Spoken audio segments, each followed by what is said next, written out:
বাংলাদেশি বাঁহাতি পেসার শরীফুল ইসলাম প্রথমবারের মতো পাকিস্তান সুপার লিগে খেলার জন্য ডাক পেয়েছেন। সাবেক চ্যাম্পিয়ন দল পেশেওয়ার জালমি শরীফুলকে সরাসরি চুক্তিতে দলে ভিড়িয়েছে। সোমবার ১৬ মার্চ সামাজিক যোগাযোগ মাধ্যমে শরীফুলের অন্তর্ভুক্তি নিশ্চিত করে পেশেওয়ার জালমি। পোস্টারে তাকে বেঙ্গল টাইগার হিসেবে সিংহাসনে বসা অবস্থায় দেখানো হয়েছে। জালমি উল্লেখ করেছে, তার আগমনে ইয়েলো স্টর্ম আরও শক্তিশালী হবে এবং এই এক্সপ্রেস পেসার মাঠে ঝড় তুলতে সম্পূর্ণ প্রস্তুত। শরীফুল ইসলাম ২০২১ সালে আন্তর্জাতিক ক্রিকেটে অভিষেকের পর থেকে বাংলাদেশের দলের অবিচ্ছেদ্য অংশ।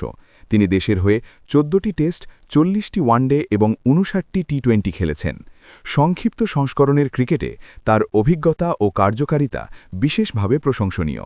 কেরিয়ারে ১৫৬টি টি-20 ম্যাচে ১৯৫টি উইকেট শিকার করেছেন, গড় রেট ২২.২৭। এছাড়া বিপিএলের ইতিহাসে শীর্ষ ১০ উইকেট শিকারীর তালিকায় রয়েছে তার নাম। শরীফুলের দলকে নেতৃত্ব দেবেন বাবার আজম। স্কোয়াডে রয়েছেন আন্তর্জাতিক তারকা মাইকেল ব্রাসওয়েল, জেমস ভিন্স ও কুশল মেন্ডিস। বাংলাদেশের অন্য এক উদীয়মান বাঁহাতি পেসার নাহিদ রানাও এই দলে শরীফুলের সতীর্থ হিসেবে খেলবেন।